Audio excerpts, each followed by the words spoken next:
സഖാവ് പാട്യത്തിൻ്റെ വേർപാടിന്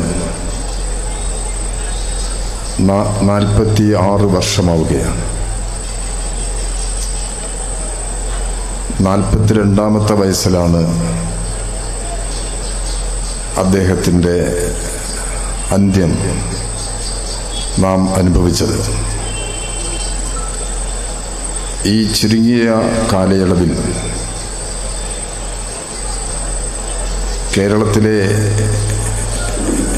ഏറ്റവും വലിയ പാർട്ടിയാണ് കണ്ണൂർ ജില്ലയിലെ CPIM. CPIMൻ്റെ കണ്ണൂർ ജില്ലാ സെക്രട്ടറിയായി ഈ പ്രസ്ഥാനത്തിന് നേതൃത്വം നൽകി വരുമ്പോഴാണ് സഖാവിൻ്റെ അകാലത്തിലുള്ള വേർപാട്.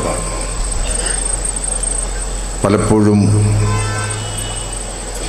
വർഗീയ ശക്തികളുടെ കടന്നാക്രമണത്തിന് വിധേയമായ പാർട്ടിയാണ് കണ്ണൂർ ജില്ലയിലെ CPIM. നിരവധി സഖാക്കൾ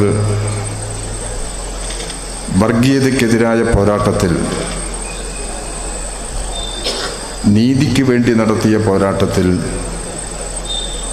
നമുക്ക് നഷ്ടപ്പെട്ടു പോയിട്ടുണ്ട്. അവരുടെയെല്ലാം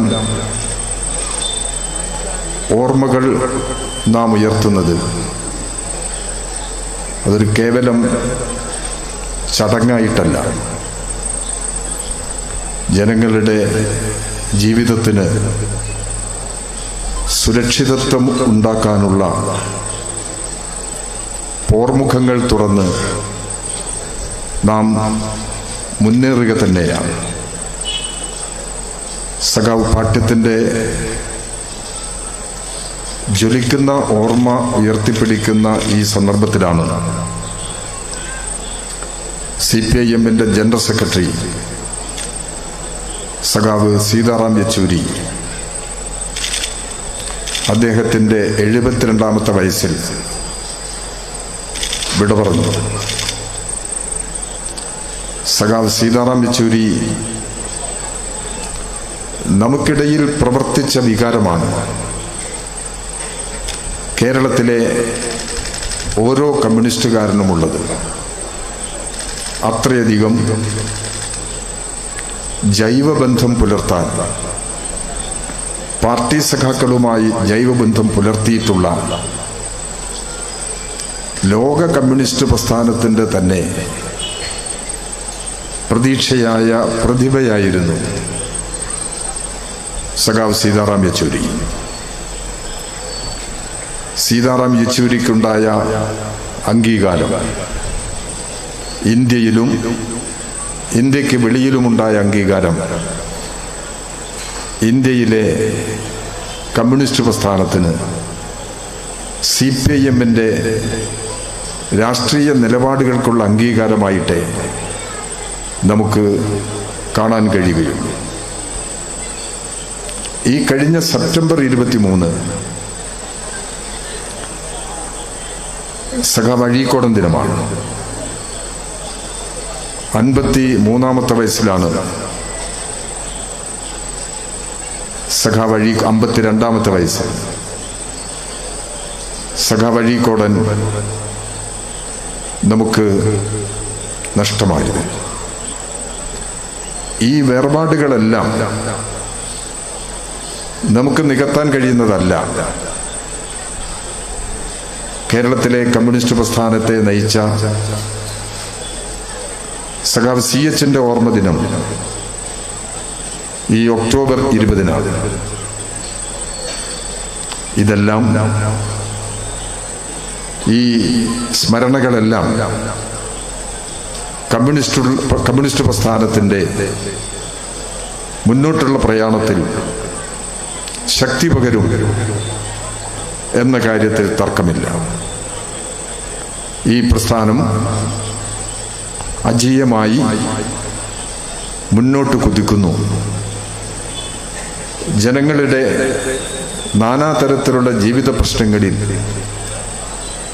പരിഹാരമുണ്ടാക്കാൻ കഴിയുന്ന നിലയിൽ പ്രവർത്തിച്ചു വരുന്ന ഇടതുപക്ഷ ജനാധിപത്യ മുന്നണിക്ക്, ഇടതുപക്ഷ ജനാധിപത്യ മുന്നണി ഗവൺമെന്റിന് CPIM ആണ് നേതൃത്വം നൽകി വരുന്നത്. അതിൻ്റെ നായകസ്ഥാനത്താണ്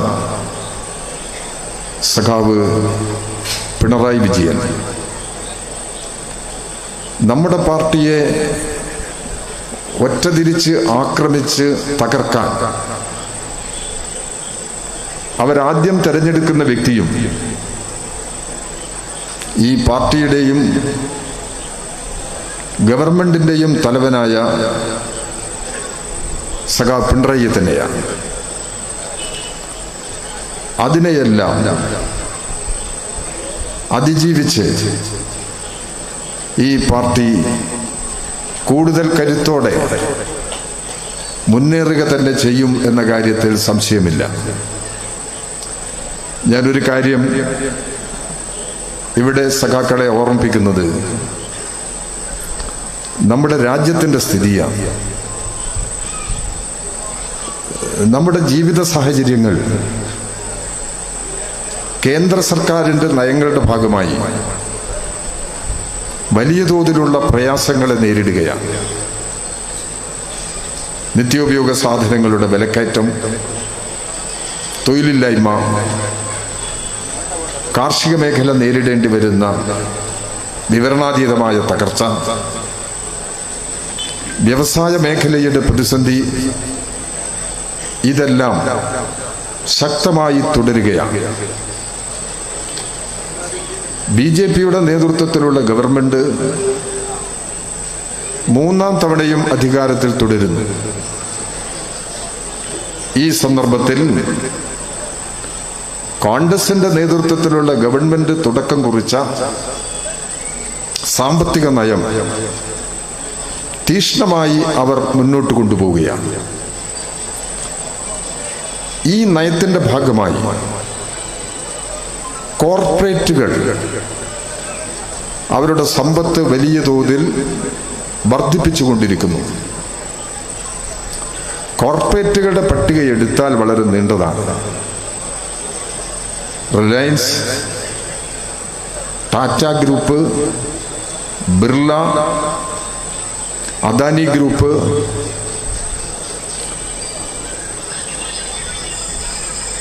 ഇതുപോലുള്ള കോർപ്പറേറ്റുകൾ ഇന്ത്യ ഗവൺമെന്റിന്റെ നയരൂപീകരണത്തിൽ വലിയ പങ്ക് വഹിച്ചു വരുന്നതായിട്ടാണ് വസ്തുതകൾ വെളിവാകുന്നത്. കോർപ്പറേറ്റുകൾ ജോലി സ്ഥിരത നൽകുന്നില്ല. തൊഴിൽ മേഖലയിൽ സ്ഥിരം ജോലി എന്നുള്ളത് ഒഴിവാക്കി താൽക്കാലിക അടിസ്ഥാനത്തിലുള്ള തൊഴിലാണ്. കോർപ്പറേറ്റ് പെൺകുട്ടി തളർന്നു വീണ് മരിച്ചു. ഒരു കമ്പനിയിൽ ജോലി ചെയ്യുന്ന യുവതിയാണ് തളർന്നു വീണ് മരിക്കുന്നത്. എന്താ കാരണം? കഠിനമായ ജോലി. 8 മണിക്കൂർ ജോലി വ്യവസ്ഥയൊന്നും കോർപ്പറേറ്റ് കമ്പനികളിൽ ബാധകമല്ല. എത്ര മണിക്കൂർ ജോലി ചെയ്യാം, അത്രയും മണിക്കൂർ ജോലി ചെയ്യിപ്പിക്കുക എന്നുള്ളതാണ്. ചിലപ്പോൾ അത് 12 മണിക്കൂറാകും. 8 മണിക്കൂർ വിശ്രമം. ഈ 3-8 വേണ്ടിയുള്ള സമരമാണ് 1886 ചിക്കാഗോ തെരുവീഥികളിൽ തിളഞ്ഞു മറിഞ്ഞത്. നിരവധി തൊഴിലാളി പ്രവർത്തകർ മരണപ്പെട്ടു, രക്തസാക്ഷികളായി. നിരവധി സഖാക്കൾ, തൊഴിലാളികൾ ജയിലിനകത്തടക്കപ്പെട്ടു. കടുത്ത പീഡനങ്ങൾക്ക് വിധേയമായി തൊഴിലാളികളും തൊഴിലാളി പ്രവർത്തകരും മരണപ്പെട്ടു. ആ ചരിത്ര സംഭവത്തെ ഓർമ്മിച്ചുകൊണ്ടാണ് ലോകത്താകമാനമുള്ള തൊഴിലാളി വർഗം മെയ് ദിനം ആഘോഷിക്കുന്നത്. ഇന്ന് മെയ് ദിനം നമ്മുടെ നാട്ടിൽ അവധി ദിനമാണ്. 8 മണിക്കൂർ ജോലി വ്യവസ്ഥ നിർണയിക്കപ്പെട്ടത് മെയ് ദിന പോരാട്ടങ്ങളിലൂടെയാണ്. ഇപ്പോൾ 8 മണിക്കൂർ ജോലി വ്യവസ്ഥ എടുത്തു കളയുന്ന ലേബർ കോഡ് നടപ്പിലാക്കാൻ കേന്ദ്ര ഗവൺമെന്റ് നടപടികളുമായി മുന്നോട്ട് പോവുകയാണ്.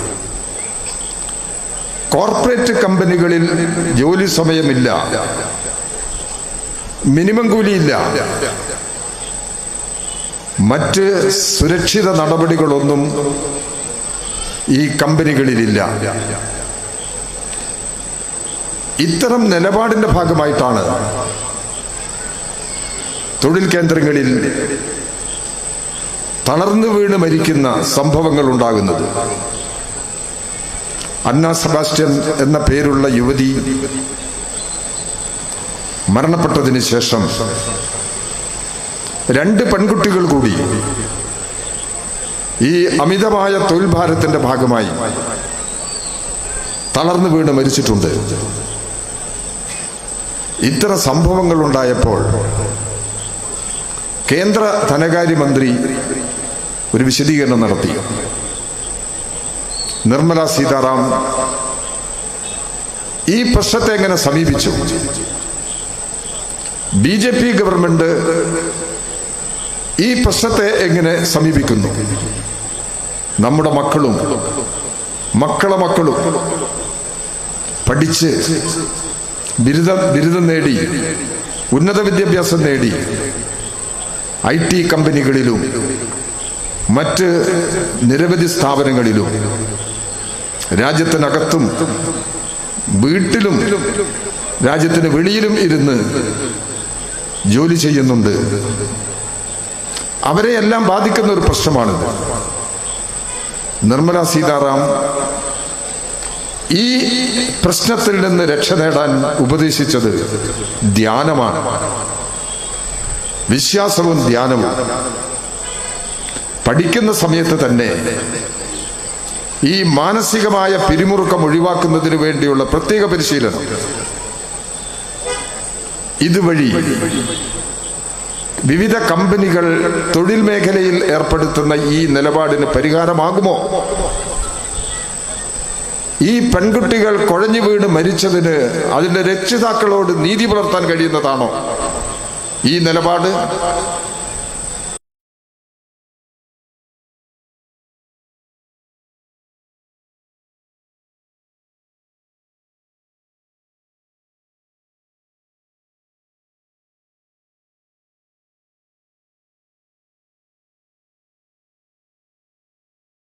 പുതിയ നിയമത്തിന്റെ നോട്ടിഫിക്കേഷനാണ്. 29 തൊഴിൽ നിയമങ്ങൾ ഇന്ത്യയിൽ ഇതിനകം റദ്ദു ചെയ്തിട്ടുണ്ട്. തൊഴിലാളികൾക്ക് അനുകൂലമായ അവരുടെ സേവന വേതന വ്യവസ്ഥകൾ സംരക്ഷിക്കുന്നതും ജീവിതത്തിന്റെ സുരക്ഷിതത്വം നൽകുന്ന 29 നിയമങ്ങൾ റദ്ദു ചെയ്തിട്ടുണ്ട്. പകരം 4 ലേബർ കോഡുകൾ ഇന്ത്യയിൽ പ്രാവർത്തികമാക്കുക, ഇത് നോട്ടിഫൈ ചെയ്യുകയാണ് ഈ ഭരണത്തിൽ. പാർലമെന്റ് നേരത്തെ ബില്ല് പാസാക്കി കഴിഞ്ഞിട്ടുണ്ട്. നിയമം നടപ്പിലാക്കണമെന്നുണ്ടെങ്കിൽ സംസ്ഥാനങ്ങളിൽ ചട്ടങ്ങൾ രൂപീകരിക്കണം. അതിനുള്ള ശ്രമമാണ് ഇന്ത്യയിൽ നടന്നുകൊണ്ടിരിക്കുന്നത്. തൊഴിലാളി വിരുദ്ധ നീക്കങ്ങൾ, അത് 8 മണിക്കൂർ ജോലി വ്യവസ്ഥയായാലും മറ്റ് തൊഴിൽ സംരക്ഷണ നടപടികളും, ഇതെല്ലാം നിലനിർത്തി കേന്ദ്ര ഗവൺമെന്റിന്റെ ഈ തൊഴിലാളി വിരുദ്ധ നിർദ്ദേശങ്ങൾ സ്വീകരിക്കില്ല, അത് അംഗീകരിക്കാൻ കഴിയില്ല എന്ന് പറഞ്ഞ ഏക ഗവൺമെന്റ് ഇന്ത്യയിൽ കേരളത്തിലെ ഇടതുപക്ഷ ജനാധിപത്യ മുന്നണി ഗവൺമെന്റാണ്. ഇടതുപക്ഷ ജനാധിപത്യ മുന്നണി ഗവൺമെന്റ് മാത്രമാണ് ഈ ജനവിരുദ്ധ നയങ്ങൾക്കെതിരായി, തൊഴിലാളി വിരുദ്ധ നയങ്ങൾക്കെതിരായി ഉറച്ച നിലപാടെടുക്കുന്നത്. കാർഷിക മേഖലയിൽ റബ്ബർ ഉൽപ്പാദിപ്പിക്കുന്ന കർഷകർക്ക് 1 കിലോ സ്വാഭാവിക റബ്ബർ ഉൽപ്പാദിപ്പിക്കുമ്പോൾ 170 രൂപ കേരളത്തിലെ ഗവൺമെന്റ് തറവില നിശ്ചയിച്ചു. റബ്ബർ ഉൽപാദനത്തിൽ ഇന്ത്യയിൽ ഉയർന്നു നിൽക്കുന്ന 1-ാം സ്ഥാനത്ത് നിന്ന ഒരു സംസ്ഥാനമാണ് ഈ കേരളം. അതിന്റെ ഭാഗമായിട്ടാണ് കോട്ടയത്ത് റബ്ബർ ബോർഡ് ഓഫീസ് അനുവദിക്കപ്പെട്ടത്. ഇനി കോട്ടയത്ത് എത്ര നാളുകൾ റബ്ബർ ബോർഡ് ഓഫീസ് നിൽക്കും? റബ്ബർ ഉൽപാദനത്തിൽ കേരളത്തിന്റെ പദവി നഷ്ടപ്പെട്ടു കഴിഞ്ഞിട്ടുണ്ട്. റബ്ബർ ബോർഡിന്റെ ആനുകൂല്യങ്ങളെല്ലാം പരിമിതപ്പെട്ടു കഴിഞ്ഞു. കേരള ഗവൺമെന്റ് പറഞ്ഞു 1 കിലോ റബ്ബർ ഉൽപ്പാദിപ്പിക്കുമ്പോൾ 250 രൂപയെങ്കിലും തറവില നിശ്ചയിക്കണം, 80 രൂപയെങ്കിലും കേന്ദ്ര ഗവൺമെന്റ് നൽകണം. സ്വീകരിച്ചില്ലല്ലോ. റബ്ബറിന്റെ വിലയിൽ ഇപ്പോൾ ചില മാറ്റങ്ങൾ പ്രകടമായിട്ടുണ്ട്. നാണ്യവിളകൾ ഉൽപ്പാദിപ്പിക്കുന്ന എല്ലാ തോട്ടങ്ങളും തകരുകയാണ്. ഇവിടെ കൃഷിക്കാരുടെ സമരം ഉയർന്നു വന്നു. 1 വർഷത്തിലധികം നീണ്ടുനിന്ന സമരം, 500-ലധികം കർഷക സംഘടനകൾ അണിനിരുന്ന സമരം.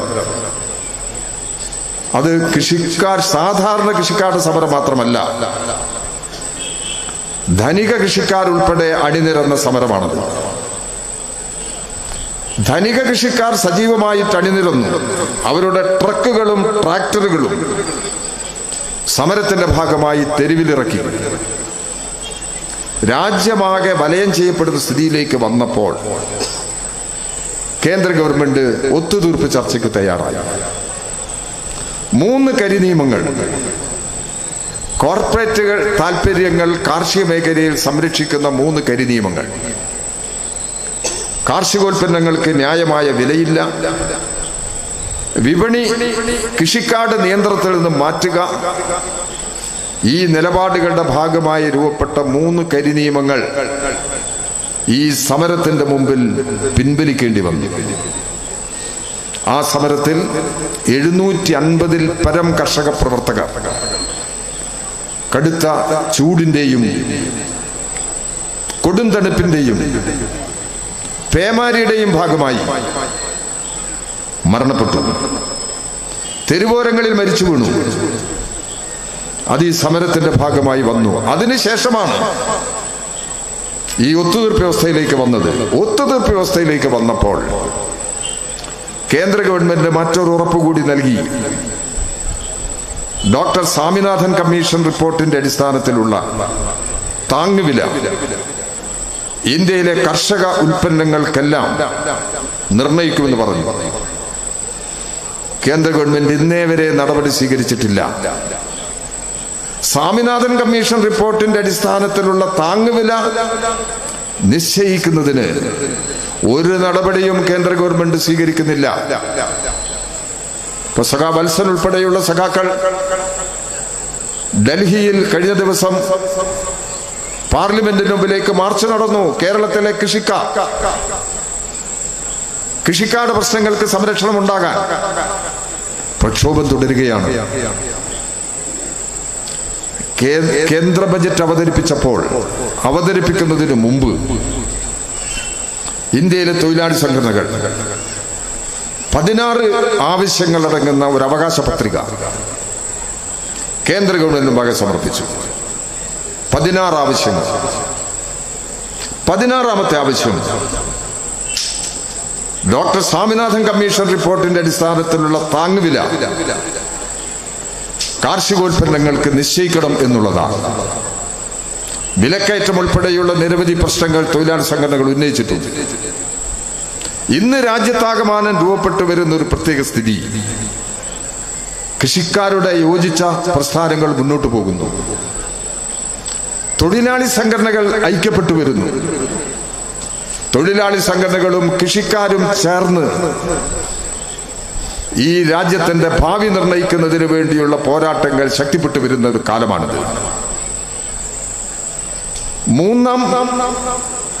BJP ഗവൺമെന്റ് അധികാരത്തിൽ വന്നപ്പോൾ 2019 തെരഞ്ഞെടുപ്പിൽ ലഭിച്ച പാർലമെന്റ് അംഗങ്ങളുടെ എണ്ണം പരിശോധിച്ചപ്പോൾ BJPക്ക് തനിച്ച് ഭൂരിപക്ഷമുണ്ട്. BJPക്ക് തനിച്ച് ഭൂരിപക്ഷം.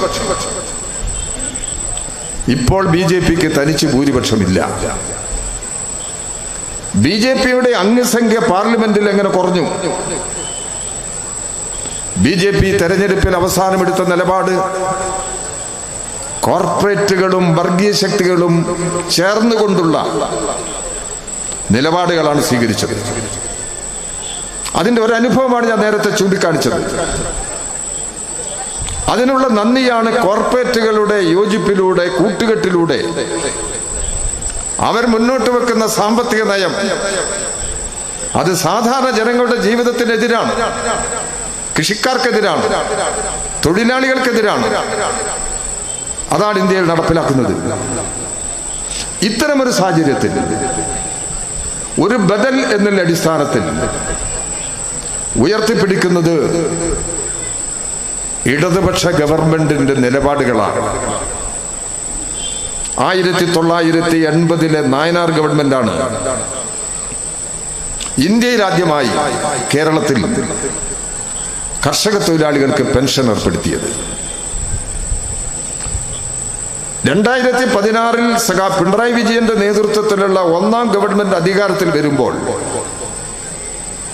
സാമൂഹ്യ സുരക്ഷാ പെൻഷൻ, കർഷക തൊഴിലാളി പെൻഷൻ ഉൾപ്പെടെ 600 രൂപയാണ്. 600 രൂപയിൽ എത്തിക്കുന്നതിൽ 100 രൂപ മാത്രമാണ് UDF ഗവൺമെന്റിന്റെ സംഭാവന. ഇടതുപക്ഷ ഗവൺമെന്റുകളാണ് വർദ്ധിപ്പിച്ചത്. ആ പെൻഷൻ ഇപ്പോൾ സാമൂഹ്യ സുരക്ഷാ പെൻഷൻ അർഹതയുള്ളവരെല്ലാം, കർഷക തൊഴിലാളികൾ ഉൾപ്പെടെ പെൻഷൻ വാങ്ങുന്നത് 1600 രൂപയാണ്. എപ്പോഴാണ് പെൻഷൻ ഓരോ മാസവും കൊടുക്കുന്ന നിലയിലേക്ക് വന്നത്? ഇടതുപക്ഷ ഗവൺമെന്റിന്റെ കാലത്ത് വലിയ ദുരന്തങ്ങളുണ്ടായി. ഓഖി ദുരന്തം തീരപ്രദേശത്തെ ഉലച്ച സംഭവമാണ്. നിപ്പ വൈറസ് ബാധ, 2018 2019 ഉണ്ടായ പ്രളയങ്ങൾ, 2020 മുതൽ തുടരുന്ന COVID-19 എന്ന മഹാമാരി, ഇതിനെയെല്ലാം എങ്ങനെയാണ് നേരിട്ടത്? ജനങ്ങളെ ചേർത്ത് നിർത്തിയല്ലേ. കോവിഡ് മഹാമാരിയുടെ കാലത്ത് തൊഴിൽ സ്തംഭിച്ചു, തൊഴിൽ സ്ഥാപനങ്ങൾ ചലിക്കാത്ത നില വന്നു, സർക്കാർ ഓഫീസുകളിൽ പോയി ജോലി ചെയ്യാൻ പറ്റുന്നില്ല, യാത്ര ചെയ്യാൻ പറ്റുന്നില്ല. അത്തരമൊരു ദുരന്തത്തിലേക്ക് വന്നപ്പോൾ ഗവൺമെന്റ് തീരുമാനിച്ചു, പാവപ്പെട്ടവന്റെ കയ്യിൽ വരുമാനം എത്തണം. പെൻഷൻ ഉയർത്തി. ക്രമേണ 1600 രൂപയിലേക്ക് പെൻഷൻ ഉയർത്തി. ആ പെൻഷൻ എല്ലാ മാസവും ബന്ധപ്പെട്ട കുടുംബങ്ങളുടെ കയ്യിലെത്തണം. അതിനുള്ള നടപടി കേരളത്തിൽ സ്വീകരിച്ചില്ലേ? ഇത്തരം നടപടികളുമായി കേരള ഗവൺമെന്റ് മുന്നോട്ട് പോകുമ്പോൾ കേന്ദ്ര ഗവൺമെന്റ് വലിയ തോതിലുള്ള സാമ്പത്തിക ഉപരോധം ഏർപ്പെടുത്തി ഈ ഗവൺമെന്റിനെ ശ്വാസം മുട്ടിച്ച് തകർക്കാൻ ശ്രമിക്കുന്നു. അതല്ലേ നമ്മുടെ നാട്ടിൽ സംഭവിച്ചത്? ഈ നിലപാടിന്റെ ഭാഗമായി കഴിഞ്ഞ ചില മാസങ്ങളിൽ പെൻഷൻ കൊടുക്കാൻ കഴിയാതെ വന്നു. നാം ശ്രദ്ധിക്കേണ്ടത്, പെൻഷൻ പ്രഖ്യാപിച്ച് നടപ്പിലാക്കി, പെൻഷൻ തുടർന്നു. 600 രൂപ പെൻഷൻ എന്നുള്ളത് 1600 രൂപയ്ക്ക് ഉയർത്തി. പാവപ്പെട്ടവന് സംരക്ഷണം നൽകുന്ന നടപടികൾക്ക് വേഗത വർദ്ധിച്ചു. ഈ സുരക്ഷിതത്വം നൽകുന്ന കുടുംബങ്ങളുടെ എണ്ണം വർദ്ധിച്ചു. അങ്ങനെ മുന്നോട്ട് പോകുമ്പോൾ കടുത്ത സാമ്പത്തിക ഉപരോധത്തിന്റെ ഭാഗമായി 5 മാസത്തെ പെൻഷൻ കൊടുക്കാൻ കഴിഞ്ഞില്ല. എന്താ സാധാരണക്കാരൻ്റെ മുമ്പിലുള്ളത്? തെരഞ്ഞെടുപ്പ് കാലത്ത് ഞങ്ങളെല്ലാം ചില യോഗങ്ങളിലൊക്കെ പോയാൽ തിരിച്ചു പോകുമ്പോൾ ചോദിക്കും, ഈ വിശദീകരണങ്ങളെല്ലാം നടത്തി സാമ്പത്തിക പ്രയാസവും പ്രശ്നങ്ങളെല്ലാം പറഞ്ഞു പോകുമ്പോൾ ചോദിക്കും സാധാരണക്കാർ, മോനെ എപ്പോഴാ പെൻഷൻ കിട്ടുക? അവരുടെ മനസ്സിൽ അതേ ഉള്ളൂ. അതാണ് ജീവിതമാർഗം. അതിനവരെ കുറ്റം പറയാനില്ല. അവരങ്ങനെ ചിന്തിക്കുന്നത് തെറ്റാണെന്ന് പറയാൻ കഴിയില്ല, പക്ഷെ കൊടുക്കാൻ കഴിഞ്ഞില്ല. ഈ പ്രശ്നം പരിശോധിച്ചു. 5 മാസത്തെ കുടിശ്ശികയിൽ 3 മാസത്തെ കുടിശ്ശിക തീർത്തു. ഇപ്പോൾ ഈ സാമ്പത്തിക പ്രതിസന്ധിക്ക് നടുവിൽ ഓരോ മാസത്തെ പെൻഷനും അതത് മാസം കൊടുത്തുകൊണ്ടിരിക്കുന്നു. കഴിഞ്ഞ നിയമസഭാ സമ്മേളനത്തിൽ കേരളത്തിന്റെ മുഖ്യമന്ത്രി നിയമസഭാ ചട്ടം 300 പ്രകാരം ഒരു പ്രസ്താവന ഇറക്കി. കുടിശ്ശിക പെൻഷൻ എല്ലാം തീർക്കും. ആശാവർക്കർമാർ, അംഗൻവാടി ജീവനക്കാർ, തൊഴിലുറപ്പ് തൊഴിലാളികൾ, ഉച്ചഭക്ഷണം പാകം ചെയ്യുന്നവർ, NHM ജോലി ചെയ്യുന്നവർ, ഇതെല്ലാം സ്കീം വർക്കേഴ്സാണ്. ഇങ്ങനെ വിവിധ മേഖലകളിൽ ജോലി ചെയ്യുന്നവർ, സാമ്പത്തികമായി പ്രയാസം അനുഭവിക്കുന്ന വിഭാഗം, അങ്ങനെയുള്ള വിഭാഗങ്ങൾക്കെല്ലാം നൽകാനുള്ള കുടിശ്ശിക തീർക്കുന്നതിന് വേണ്ടി ചട്ടം 300 പ്രകാരമുള്ള പ്രസ്താവനയിൽ ഉറപ്പു നൽകി. അത് കേരളത്തിൽ നടപ്പിലാക്കിക്കൊണ്ടിരിക്കുകയാണ്. കേരളം മുന്നോട്ട് പോവുകയാണ്. കേരളത്തിന്റെ തനത് നികുതി വരുമാനം വർദ്ധിച്ചിട്ടുണ്ട്. ഈ വരുമാനം ഉപയോഗിച്ചുകൊണ്ടാണ് ജനങ്ങളുടെ ജീവിത പ്രശ്നങ്ങൾക്ക് പരിഹാരമുണ്ടാക്കാൻ വേണ്ടി ശ്രമിക്കുന്നത്. ഇതിനിടയിലാണ് വയനാട് മേപ്പാടി പഞ്ചായത്തിൽ 3 പ്രദേശങ്ങളിൽ 3 ഗ്രാമങ്ങളിൽ വലിയ ദുരന്തത്തെ നേരിടേണ്ടി വന്നത്. തോരാതെ പെയ്ത മഴ ഭൂമിയിലേക്ക് ഇറങ്ങി, ഭൂമിയുടെ അടിയിൽ കുളങ്ങൾ പോലെ ജലപ്രവാഹമുണ്ടായി എന്നാണ് പറയുന്നത്. എല്ലാം പൊട്ടിയൊലിച്ച് പുറത്തേക്ക് വന്നു. 100 ആളുകൾ മരണപ്പെട്ടു. 100 ആളുകൾ, 1000 സാധാരണക്കാർ നിരാശരായി മാറി. ഈ ദുരന്തമുണ്ടായപ്പോൾ ഈ സന്ദർഭത്തിലാണ് കേന്ദ്രം 1 പൈസ സഹായിച്ചോ? 1 രൂപയെങ്കിലും കേന്ദ്രം സഹായിച്ചോ? സഹായിക്കുമെന്ന് നമ്മൾ ഇപ്പോഴും പ്രതീക്ഷിക്കുകയാണ്. കേന്ദ്രത്തിന്റെ സഹായത്തിന് അഭ്യർത്ഥിക്കാൻ ചില മാനദണ്ഡങ്ങളുണ്ട്. അത് യഥാർത്ഥ ചെലവുമായി ബന്ധപ്പെടുന്നതല്ല. ആ മാനദണ്ഡത്തിന്റെ അടിസ്ഥാനത്തിൽ കേന്ദ്രത്തിൽ അപേക്ഷ സമർപ്പിച്ചു. പുനരധിവാസം, മരണപ്പെട്ടു പോയവരുടെ ശവസംസ്കാരം, തൊഴിൽ പുനഃസ്ഥാപിക്കുന്നതിന് വേണ്ടി എല്ലാ സംരക്ഷണ നടപടികളും ഗവൺമെന്റ് സ്വീകരിച്ചു. എല്ലാവരുടെയും സഹകരണത്തോടെ, എല്ലാവരെയും സഹകരിപ്പിച്ച് മുന്നോട്ട് പോയി. മുഖ്യമന്ത്രിയുടെ ദുരിതാശ്വാസ നിധി, അതുവഴി ഈ ദുരിതമനുഭവിക്കുന്ന ജനങ്ങൾക്ക് സഹായം നൽകുന്നതിന് വേണ്ടി ദുരിതാശ്വാസ നിധിയിലുള്ള സംഭാവന സമാഹരിക്കാൻ ഗവൺമെന്റ് തീരുമാനിച്ചു. സാലറി വഴി 5 ദിവസത്തെ കൂലി അത് നൽകാതെ ചില സംഘടനകളുടെ പേരിൽ പ്രചാരണം നടക്കുകയാണ് ജീവനക്കാരിൽ, തൊഴിലാളികളിൽ. എന്ത് കടുത്ത ദ്രോഹമാണ്! UDF-ന്റെ നേതൃത്വം അംഗീകരിക്കുന്ന വിഭാഗങ്ങളാണ് ഇത്തരം നിലപാടുകൾ സ്വീകരിക്കുന്നത്. അതിനെല്ലാം അതിജീവിച്ച് കേരളം മുന്നോട്ട് പോവുകയാണ്. കേന്ദ്രം അർഹതപ്പെട്ടത് തരാതിരിക്കുമ്പോൾ കേന്ദ്രത്തിനോട് ഈ ആവശ്യം ശക്തമായിട്ട് ഉന്നയിച്ച് കേരളത്തിന്റെ ആവശ്യം നേടാൻ സർക്കാരിനോടൊപ്പം നിൽക്കാൻ ഈ വിഭാഗങ്ങളൊന്നും തയ്യാറല്ല. ദുഷ്ടമനസ്സാണ്. എങ്ങനെയെങ്കിലും ജനങ്ങളെ ദുരിതത്തിലേക്ക് കൊണ്ടുപോയി ഈ ഗവൺമെന്റിൽ നിന്ന് ജനങ്ങളെ അകറ്റണം. ആ നിലപാടാണ് അവർ സ്വീകരിച്ചുകൊണ്ടിരിക്കുന്നത്.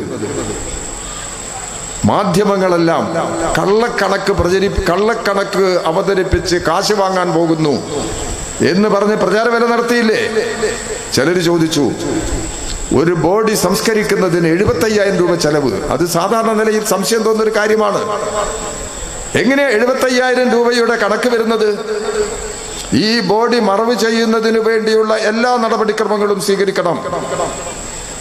ബോഡി തിരിച്ചറിഞ്ഞിട്ടില്ലെങ്കിൽ DNA ടെസ്റ്റ് നടത്തി ഇതിന്റെ വിവരത്തോടുകൂടി ആളുകൾ വരുമ്പോൾ അവരുടെ മൃതശരീരമാണ് അല്ലെങ്കിൽ അതിന്റെ അവശിഷ്ടങ്ങളാണ് ഇതിനകത്തുള്ളത് എന്ന് മനസ്സിലാക്കാൻ കഴിയണം. അതിന്റെ സംവിധാനങ്ങളെല്ലാം ഒരുക്കണം. സ്ഥലത്തിന്റെ വില നിർണയിക്കണം. ശവസംസ്കാരത്തിന് ഈ ചെലവൊന്നും അവിടെ വയനാട്ടിൽ വന്നിട്ടില്ല. ശവസംസ്കാരം നടത്തുന്നതിന് അവരുടെ മൃതശരീരം സംസ്കരിക്കുന്നതിന് HML കൈവശമുള്ള ഭൂമി നൽകി. HML എന്ന് പറയുന്നത് ഒരു പ്രമുഖ തോട്ടമാണ്, പ്ലാന്റേഷനാണ്. അവിടെ കൈവശമുള്ള ഭൂമിക്ക് വില കൊടുക്കേണ്ടി വന്നിട്ടില്ല. സഹായം അഭ്യർത്ഥിക്കുമ്പോൾ ഈ മാനദണ്ഡത്തിന്റെ അടിസ്ഥാനത്തിലുള്ള നിലപാടുകൾ എടുക്കാതെ പോകാൻ കഴിയുന്നതല്ല. അത്തരം നിലപാടുകൾ എത്ര വികൃതമായിട്ടാണ് ചിത്രീകരിച്ചത്, പ്രചാരവേല നടത്തിയത്. മാധ്യമങ്ങളെല്ലാം ഈ നിലപാടിന് കൂടെ നിന്നില്ലേ? ഈ പ്രശ്നത്തെ നാം മനസ്സിലാക്കേണ്ടത്. ഇവിടെയും ഈ സാഹചര്യത്തെ ജനങ്ങളെ അണിനിരത്തി ജനങ്ങളുടെ പിന്തുണയോടുകൂടി അതിജീവിക്കുന്നതിന് കേരളത്തിന് വേണ്ടി ഇത്തരം നിലപാടുകൾ സ്വീകരിക്കാൻ കേരളത്തിന്റെ ഭരണത്തിന് കരുത്തുറ്റ നേതൃത്വമായി പ്രവർത്തിക്കുന്ന സഖാവ് പിണറായി വിജയൻ അതാണ് ജനങ്ങൾക്ക് പ്രതീക്ഷ നൽകുന്നത്. ഇത് തിരിച്ചറിഞ്ഞുകൊണ്ട് കേരളത്തിലെ ഭരണ നേതൃത്വത്തിലുള്ള സഖാവ് പിണറായി, CPIM-ന്റെ PB അംഗമായ സഖാവ് പിണറായി ഒറ്റ തിരിച്ചാക്രമിച്ച് തകർക്കാൻ നേതൃത്വത്തിന്റെ തലക്കടിച്ച് പൊളിച്ചു കഴിഞ്ഞാൽ രക്ഷപ്പെടാൻ കഴിയുമെന്നാണ് അവർ പ്രതീക്ഷിക്കുന്നത്. അത്തരം നിലപാടുകൾ സ്വീകരിക്കുന്നവരുടെ കയ്യിൽ ചട്ടുകമായി, ഈ നിഗൂഢ ശക്തികളുടെ ഒരു ഉപകരണമായി കേരളത്തിലെ ഇടതുപക്ഷ ജനാധിപത്യ മുന്നണിയുടെ ഭാഗമായി പ്രവർത്തിച്ചുകൊണ്ടിരിക്കുന്ന PV അൻവർ നിലപാടുകളെടുത്തു. PV അൻവർ കേരള നിയമസഭയിലെ ഒരു അംഗമാണ്, ഇടതുപക്ഷ ജനാധിപത്യത്തോട് പ്രതിനിധിയാണ്.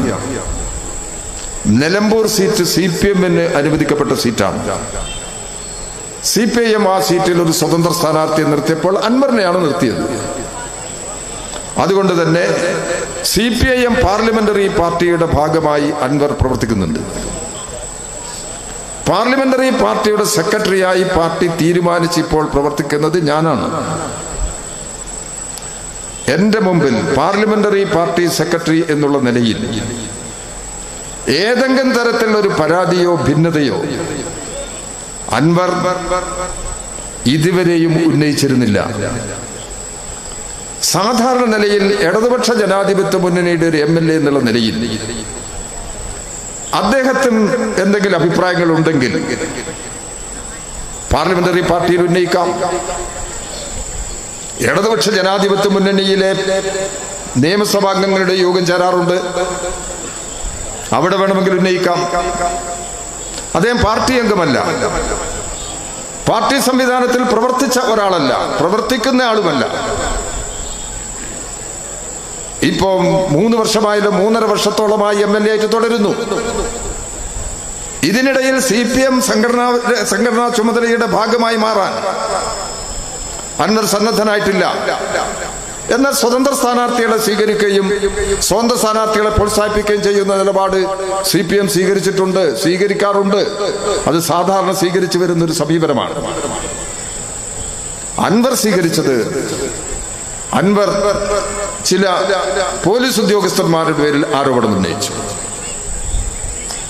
സാധാരണ നിലയിൽ ഇനിയിപ്പോ ഇടതുപക്ഷ ജനാധിപത്യ മുന്നണിക്കോ CPM-നോ പരാതി നൽകിയില്ല എന്ന് കരുതുക. എന്നാൽ ഈ പരാതികളെല്ലാം പരിശോധിച്ച് നടപടി സ്വീകരിക്കുന്നതിന് നേതൃത്വം നൽകേണ്ടത് മുഖ്യമന്ത്രിയല്ലേ? മുഖ്യമന്ത്രിയുടെ മുമ്പിൽ രേഖാമൂലം ഉന്നയിച്ചുകൂടെ? അതൊന്നും ചെയ്യാതെ പരസ്യമായി ആരോപണം ഉന്നയിക്കുകയാണ്. ആരോപണം ഉന്നയിക്കുമ്പോൾ CPM-ലെ ഉത്തരവാദപ്പെട്ട ആളുകൾക്കെതിരായും പാർട്ടി സംസ്ഥാന കമ്മിറ്റി അംഗത്തിനെതിരായും ആരോപണം ഉന്നയിക്കുന്നു. എന്ത് രീതിയാണത്? എന്ത് മര്യാദയാണത്? എന്നിട്ടും അൻവറിനോട് നാം എടുത്ത നിലപാടെന്താ? അൻവറിനോട് പറഞ്ഞു, നിങ്ങൾക്ക് പരാതിയുണ്ടെങ്കിൽ രേഖാമൂലം താ. അദ്ദേഹം പരസ്യമായി പത്രപ്രസ്താവന നടത്തി. ആഭ്യന്തര വകുപ്പിന്റെ ഭാഗമായി പ്രവർത്തിക്കുന്ന ഉദ്യോഗസ്ഥന്മാർക്കെതിരെ ആരോപണം ഉന്നയിച്ചു. സഖാ P ശശിക്കെതിരായും ആരോപണം ഉന്നയിച്ചു. പക്ഷേ മുഖ്യമന്ത്രിക്ക് എഴുതി കൊടുത്ത ആരോപണത്തിൽ P ശശിക്കെതിരായ ആരോപണമില്ല. P ശശി CPIM-ന്റെ സംസ്ഥാന കമ്മിറ്റി അംഗമാണ്. CPIയുടെ സംസ്ഥാന കമ്മിറ്റി അംഗം എന്നുള്ള നിലയിൽ പാർട്ടി ഏൽപ്പിച്ച ചുമതലയാണ് സഖാവ് ശശി അവിടെ നിറവേറ്റുന്നത്. അതല്ലേ സാധാരണ രീതി? ഞാൻ മറ്റു കാര്യങ്ങളേക്കൊന്നും വിശദീകരിക്കാൻ ശ്രമിക്കുന്നില്ല. ഈ യാഥാർത്ഥ്യത്തിൽ നിന്നുകൊണ്ട് അൻവർ പരാതി ഉന്നയിച്ചു. അദ്ദേഹത്തിന്റെ നിലപാടുകളിൽ തെറ്റുണ്ടെങ്കിലും പാർട്ടിയും ഗവൺമെന്റും സ്വീകരിച്ച നിലപാടെന്താ? ഈ പരാതിയിൽ പറഞ്ഞ ആരോപണങ്ങളെ കുറിച്ചെല്ലാം പോലീസ് ഉദ്യോഗസ്ഥർ ചെയ്യുന്ന ചില നിലപാടുകൾ, സ്വർണ്ണക്കടത്തുമായി ബന്ധപ്പെട്ട പ്രശ്നങ്ങൾ,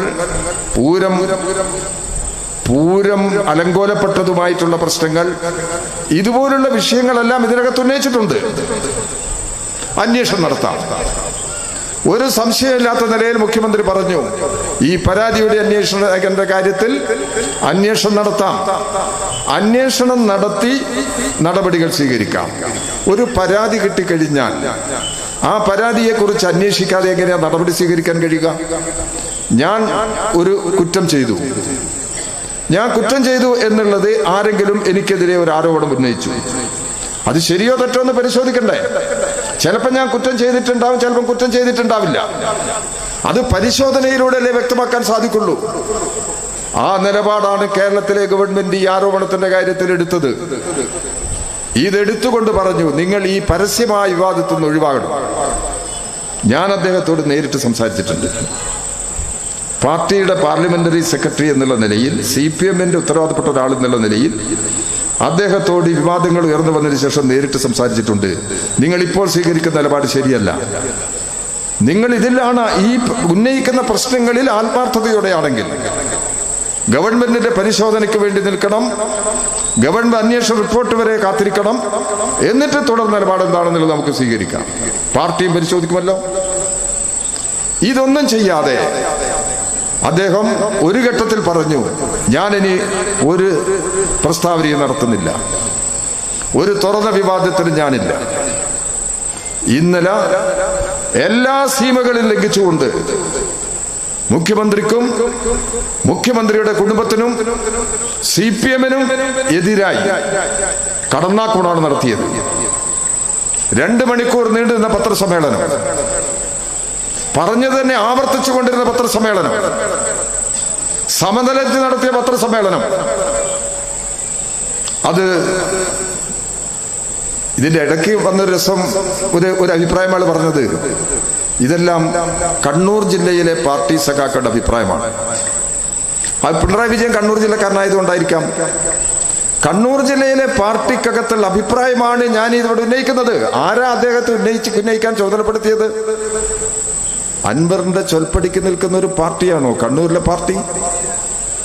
സാമ്രാജ്യത്വത്തിനെതിരായ സമരം, ജന്മി നാടുവാഴി വ്യവസ്ഥക്കെതിരായ സമരം, വർഗീയതയ്ക്കെതിരായി നടത്തിയിട്ടുള്ള പോരാട്ടം, കൃഷിക്കാരുടെയും തൊഴിലാളികളുടെയും സംരക്ഷണത്തിന് വേണ്ടിയ എണ്ണമറ്റ പോരാട്ടങ്ങൾ, ആ പോരാട്ടങ്ങളുടെ എല്ലാം സൃഷ്ടിയാണ് കണ്ണൂർ ജില്ലയിലെ കമ്മ്യൂണിസ്റ്റ് പാർട്ടി CPIM. അത് അൻവറിന്റെ ചൊൽപ്പടിക്ക് നിൽക്കുന്ന ഒരു പാർട്ടിയാണെന്നാണോ അൻവർ കരുതുന്നത്? അൻവറിനെ ഉപയോഗിച്ചിട്ട് ഈ പാർട്ടിയെ തകർത്ത് കളയാമെന്നാണോ UDFന്റെ നേതൃത്വവും BJPയും കേരളത്തിൽ ഉദ്ദേശിക്കുന്നത്? അത് നടക്കാവുന്ന കാര്യമല്ല. അതുകൊണ്ടാണ് അൻവറിനോടുള്ള നിലപാട് CPIM വ്യക്തമാക്കിയത്. ഇന്ന് പാഠ്യം ദിനാചരണത്തിന്റെ ഈ പരിപാടിയിൽ പാർട്ടി സംസ്ഥാന സെക്രട്ടറിക്കോ മറ്റ് PB അംഗങ്ങൾക്കോ പങ്കെടുക്കാൻ കഴിഞ്ഞിട്ടില്ല.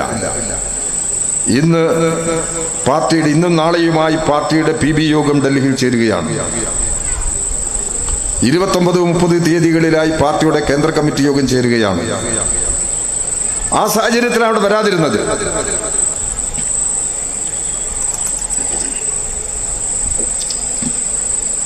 ഇന്ന് സഖാവ് ഗോവിന്ദ മാഷ്, പാർട്ടിയുടെ സംസ്ഥാന സെക്രട്ടറി, ഇന്നൊരു പ്രസ്താവന ഇറക്കിയിട്ടുണ്ട് ഡൽഹിയിൽ നിന്ന്. അൻവറിന് ഇനി പാർട്ടിയുമായിട്ട് ബന്ധമില്ല.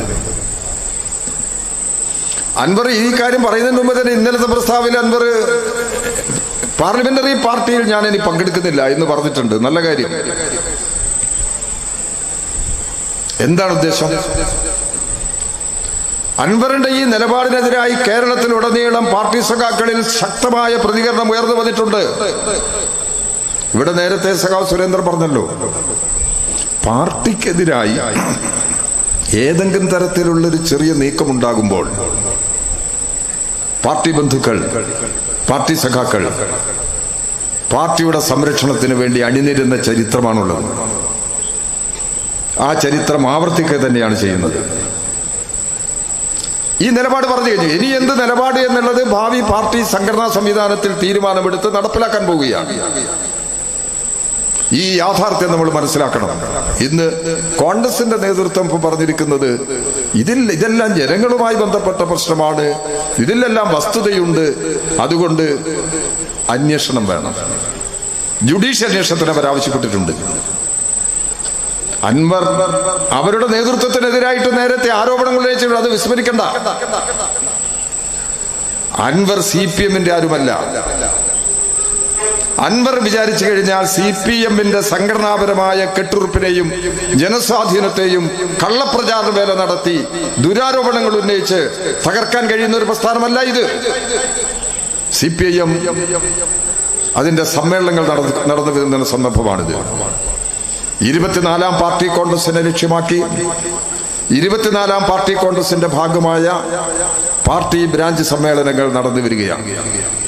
ഒക്ടോബർ മാസത്തിൽ ലോക്കൽ സമ്മേളനം നടക്കുകയാണ്. നവംബർ മാസത്തിൽ ഏരിയ സമ്മേളനമാണ്. ഡിസംബർ ജനുവരി മാസങ്ങളിലായി ജില്ലാ സമ്മേളനങ്ങൾ നടക്കും. ഫെബ്രുവരിയിൽ സംസ്ഥാന സമ്മേളനമാണ്. ഏപ്രിൽ മാസത്തിൽ പാർട്ടി കോൺഗ്രസ് ആണ്. ഇതാണ് നമ്മുടെ പാർട്ടിയുടെ നില. 23-ാം പാർട്ടി കോൺഗ്രസ് നടന്നത് കണ്ണൂരിൽ വെച്ചിട്ടാണ്. 23-ാം പാർട്ടി കോൺഗ്രസ് നടന്നത്. ഈ ഒരു സംഘടനാപരമായ ചുമതല നിർവഹിക്കുന്നതിനും ജനങ്ങളുടെ ജീവിത പ്രശ്നങ്ങൾ കൈകാര്യം ചെയ്യുന്നതിൽ പാർട്ടി എങ്ങനെ പ്രവർത്തിക്കുന്നു, നമ്മുടെ നേട്ടമെന്ത്, നമ്മുടെ ദൗർബല്യമെന്ത്, ജനങ്ങൾ എങ്ങനെ കമ്മ്യൂണിസ്റ്റുകാരനെ സമീപിക്കുന്നു, കമ്മ്യൂണിസ്റ്റുകാരെങ്ങനെ ജനങ്ങളെ സമീപിക്കുന്നു, ഈ കാര്യങ്ങളെല്ലാം പരിശോധിച്ച് എന്തെങ്കിലും തെറ്റുകൾ നേതൃത്വത്തിലോ സാധാരണ പാർട്ടി അംഗങ്ങൾ വരെയോ എന്തെങ്കിലും തെറ്റുകളുണ്ടെങ്കിൽ ആ തെറ്റുകളെല്ലാം തിരുത്തുന്നതിന് വേണ്ടിയുള്ള നിലപാടുകൾ സ്വീകരിച്ച് കരുത്തോടുകൂടി ഈ പാർട്ടിയെ മുന്നോട്ട് നയിക്കുന്നതിനുള്ള സംഘടനാ സംവിധാനം ഒരുക്കിക്കൊണ്ടിരിക്കുന്ന ഒരു സന്ദർഭമാണിത്. അത്തരം സന്ദർഭത്തിൽ പാർട്ടിക്കെതിരായി വരുന്ന ഈ നീക്കത്തെ അതിന്റെ യാഥാർത്ഥ്യബോധത്തോടുകൂടി സമീപിച്ച് ഇത്തരം രീതിയിൽ നിന്ന് പാർട്ടിയെ രക്ഷപ്പെടുത്തി മുമ്പോട്ട് പോകാൻ നമുക്ക് സാധിക്കേണ്ടതുണ്ട്. കേരളത്തിൽ ജനങ്ങളുടെ ജീവിത സംരക്ഷണത്തിന് വേണ്ടി ഇടതുപക്ഷ ജനാധിപത്യ മുന്നണി ഗവൺമെന്റിനെ സംരക്ഷിച്ചു നിർത്തണം. BJP-യുടെ നേതൃത്വത്തിലുള്ള ഈ കോർപ്പറേറ്റ് വർഗീയ കൂട്ടുകെട്ടിനെ നമുക്ക് ദുർബലപ്പെടുത്തേണ്ടതുണ്ട്. ജനങ്ങളെ അണിനിരത്തി, ജനങ്ങളെ ബോധവൽക്കരിച്ച് നമുക്ക് അണിനിരത്തേണ്ടതുണ്ട്. സഖാപാഠ്യത്തിന്റെ ഓർമ്മ പുതുക്കുന്ന ഈ സന്ദർഭം സഖാപാഠ്യം നമ്മുടെ മുമ്പിൽ തെളിയിച്ചെന്നൊരു മാതൃകയുണ്ട്. സൈദ്ധാന്തികമായ നിലപാട് എങ്ങനെ പ്രയോഗത്തിൽ വരുത്തണമെന്ന് കേരളത്തിൽ ഉടനീളമുള്ള നമ്മളെ പാർട്ടിയെ പഠിപ്പിച്ചുകൊണ്ടാണ്, പാർട്ടി സഖാക്കളെ പഠിപ്പിച്ചുകൊണ്ടാണ് സഖാപാഠ്യം മുന്നേറിയത്. നമുക്ക് ആ സഖാവിനെ ആവശ്യത്തിന് നമുക്ക് നഷ്ടപ്പെട്ടു പോയി, അകാലത്ത് നഷ്ടപ്പെട്ടു പോയി, നമുക്ക് ഉപയോഗിക്കാൻ കഴിഞ്ഞില്ല.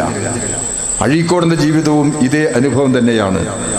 ഇതെല്ലാം മനസ്സിൽ വെച്ചുകൊണ്ട് സഖാവ് കൃഷ്ണപിള്ള നേരത്തെ നമ്മുടെ നാടിനോട് യാത്ര പറഞ്ഞു പോയ വിപ്ലവകാരിയാണ്.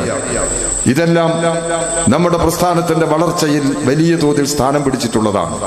ഇതെല്ലാം ഈ കാര്യങ്ങളെല്ലാം ഓർമ്മിച്ചുകൊണ്ട് സഖാവ് പാഠ്യത്തിന്റെ സ്മരണ മുൻനിർത്തി കമ്മ്യൂണിസ്റ്റ് പാർട്ടിയെ കൂടുതൽ ശക്തമായി മുമ്പോട്ട് പോകാൻ, പ്രതികൂല സാഹചര്യങ്ങളിലും പാർട്ടിയെ മുന്നോട്ട് നയിക്കാൻ നേതൃത്വപരമായ പങ്ക് വഹിച്ച പാഠ്യത്തിന്റെ പ്രവർത്തന ശൈലിയും അദ്ദേഹത്തിന്റെ ചിന്താധാരയും നമ്മുടെ പ്രസ്ഥാനത്തിനാകെ കരുത്തു പകരുന്നതാണ്. സഖാവ് പാഠ്യത്തിന്റെ ഉജ്ജ്വല സ്മരണയ്ക്ക് മുമ്പിൽ ആദരാഞ്ജലികൾ അർപ്പിച്ചുകൊണ്ട് ഞാൻ എന്റെ വാക്കുകൾ ഉപസംഹരിക്കുന്നു. അഭിവാദ്യം.